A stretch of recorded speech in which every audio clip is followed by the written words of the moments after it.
दोस्तों, इस वक्त एक बड़ी खबर आपको देने जा रहे हैं। बड़ी खबर इस्राइल से जुड़ी है। किस तरह से देखिए, पूरी दुनिया में देखिए, दुनिया में रहने वाले लोग कौन हैं? इंसान हैं। हम आप तमाम लोग इंसान हैं। तो इंसानों का ही देश है, चाहे वो जर्मनी हो, चाहे इटली हो, चाहे भारत हो, चाहे पाकिस्तान हो, चाहे अमेरिका हो, चाहे ईरान हो। तो इंसानों के देश में इंसान बसते हैं। लेकिन जब इंसानों में हकीकत सामने आ जाती है ना, जब सच्चाई का पर्दा खुल जाता है और सच सामने आ जाता है, तो लोगों की सोच में तब्दीली आती है। एक बड़ी खबर यह देने जा रहे हैं कि जर्मनी और इस्राइल के दरमियान दूरी बढ़ती जा रही है। यह बहुत बड़ी खबर इसलिए है कि इस्राइल और जर्मनी में लंबे अरसे से काफी नजदीकी रही है, कई तरह के ताल्लुकात हैं, लेकिन अब हालात बदल रहे हैं। इस्राइल के वजीर खजाना ने जर्मन चांसलर के इस्राइली आबादकारी पॉलिसी से मुताल्लिक मौक़िफ़ पर सख्त तनकीद की है। आपका मेजबान मैं हूं विसाल आजम। आप देख रहे हैं न्यूज़ 18 का सोशल मीडिया प्लेटफॉर्म। दरअसल इस्राइल के वजीर खजाना यानी फिनांस मिनिस्टर ने जर्मन चांसलर के इस्राइली आबादकारी पॉलिसी से मुताल्लिक मौक़िफ़ पर सख्त तनकीद की है। यह तनकीद दोनों मुल्कों के दरमियान, दोनों देशों के दरमियान बढ़ती हुई दूरी की ताज़ा अलामत है, एक ताज़ा संकेत है कि कैसे इस्राइल और जर्मनी में अब दूरियां बढ़ रही हैं। इस वक्त जर्मनी और इस्राइल के ताल्लुकात किस हालात में हैं, यह बताना आपके लिए जरूरी है। इस हफ्ते के आगाज में जब जर्मन चांसलर फ्रेडरिश मैरिस ने इस्राइली वजीर आजम यानी प्राइम मिनिस्टर बेंयामिन नेतन्याहू से फोन पर बात की, तो यह दुनिया के लिए दो रहनुमाओं के दरमियान होने वाली एक मामूल की गुफ्तगू मालूम होती थी। बाद में मैरिस के तर्जुमान ने इस गुफ्तगू के बारे में एक प्रेस रिलीज जारी की और इसके आखिरी दो जुमलों में कहा गया कि गुफ्तगू में जर्मन चांसलर ने फलस्तीनी इलाकों में हालिया पेशरफ्त पर अपनी गहरी तशवीश का इजहार किया है। यह बहुत बड़ी बात है, इसको गौर से सुनिए। जो बातें हुई हैं फोन पर जर्मन चांसलर और इस्राइल के वजीर आजम यानी इस्राइल के प्राइम मिनिस्टर बेंयामिन नेतन्याहू के बीच, उसके बारे में जब एक प्रेस रिलीज जारी की गई, बाद में मैरिस के जो प्रवक्ता हैं उन्होंने इस गुफ्तगू के बारे में एक प्रेस रिलीज जारी की। उसके दो जुमले, अंतिम जुमले थे, वो काफी अहम। तो उसमें कहा गया कि गुफ्तगू में, इस बातचीत में जर्मन चांसलर ने फलस्तीनी इलाकों में हालिया पेशरफ्त पर अपनी गहरी तशवीश का इजहार किया। मगरबी किनारे यानी वेस्ट बैंक, मगरबी किनारे का अमलन जुज़वी इल्हाक नहीं होना चाहिए। बात देखें, यानी कि जो इस्राइल की कोशिश है कि हड़प लो, तमाम चीजें हड़प लो, गजा की जमीन हड़प लो, वेस्ट बैंक की जमीन हड़प लो, सबको बना दो इसराइल। ये इसराइल की कोशिश है, जिसके बारे में बार बार इसराइल के वज़ीर आज़म कहते रहे हैं, ग्रेटर इसराइल, ग्रेटर इसराइल। भाई, आपका जो भी मकसद हो, लेकिन जो दूसरा देश है, दूसरे जो लोग हैं, दूसरे प्रांत में रहने वाले लोग, उनकी तो अपनी जमीनें हैं ना, वो तो बरसों बरस से वहां रहते आ रहे हैं। तो आप उनसे कैसे छीन सकते हो? आप जबरदस्ती, आपके पास ताकत है तो आप उन ताकत से उनको वहां से मार के भगा दोगे और आप उनकी जमीनें हड़प लोगे। अब इस बारे में इसराइल की नुक्ताचीनी तो होना शुरू हो गई थी। कई देशों में इसराइल के खिलाफ जबरदस्त प्रोटेस्ट भी हुए थे, अभी भी हुए थे, हालिया दिनों अभी हुए थे। जब गजा को लेकर जब सीजफायर का अनाउंसमेंट हुआ तो उसके पहले तो बहुत प्रोटेस्ट हुए थे। Italy, Germany, France, Britain, America, कहां कहां प्रोटेस्ट नहीं हुए थे। और ऐसा नहीं है कि तमाम सिर्फ ऐसे देश में प्रोटेस्ट होते हैं जहां मुसलमान बसते हैं, बिल्कुल नहीं, बल्कि ऐसे देशों में प्रोटेस्ट हो रहे थे और जबरदस्त प्रोटेस्ट हुए थे। जबरदस्त वहां की पुलिस से टकराव हुआ था प्रोटेस्ट के दरमियान, जिन देशों में मुसलमानों की संख्या 4 से 5% है।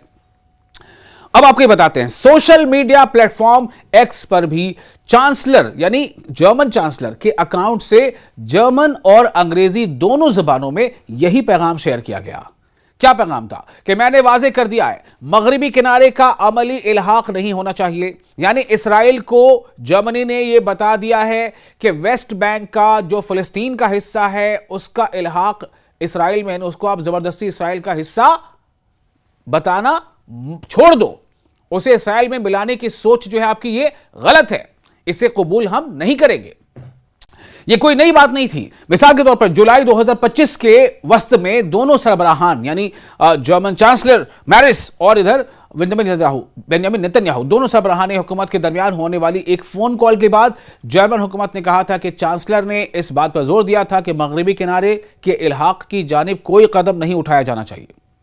जर्मन चांसलर के बयान पर तनकीद क्यों है आखिर? लेकिन इस बार जर्मनी के इस इंतबाह के बाद, इस बार जो ताजा बातचीत हुई है उसमें जो जर्मनी ने एक वार्निंग एक तरह से दे दी है इसराइल के बेंयामिन नेतन्याहू को, इसके बाद, इस वार्निंग के बाद ज़बानी कशीदगी में इजाफा हो गया है।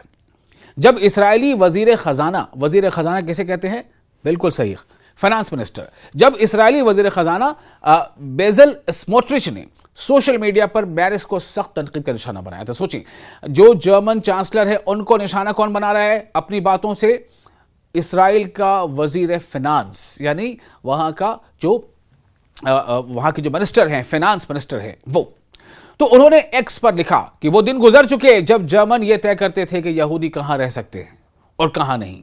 आप हमें दोबारा पसमानदा बस्तियों यानी घेटोज में कैद नहीं कर सकते, खासतौर पर हमारी अपनी सरजमीन में। अब ये इस्राएल किसे कह रहा है? इस्राएल के वजीर खजाना ने, फाइनेंस मिनिस्टर किसे कह रहे हैं? जर्मनी को। वो जर्मनी जिनसे इस्राएल का अच्छा खासा ताल्लुक है आज भी। अब उस पर थोड़ी कमी आ रही है, उसी पे तो आपको रिपोर्ट दे रहे हैं कैसे अब इस ताल्लुक में भी दूरी पैदा हो रही है। इस्राएल में पार्लिमानी इंतखाबात यानी पार्लियामेंट्री इलेक्शन रमा बरस मौसम खज़ा में मुतवक्के हैं, यानी अक्टूबर नवंबर में। इस तनाजुर में स्मोट्रिच सियासी तौर पर खुद को नेतन्याहू से मुख्तलिफ साबित करने की कोशिश कर रहे हैं।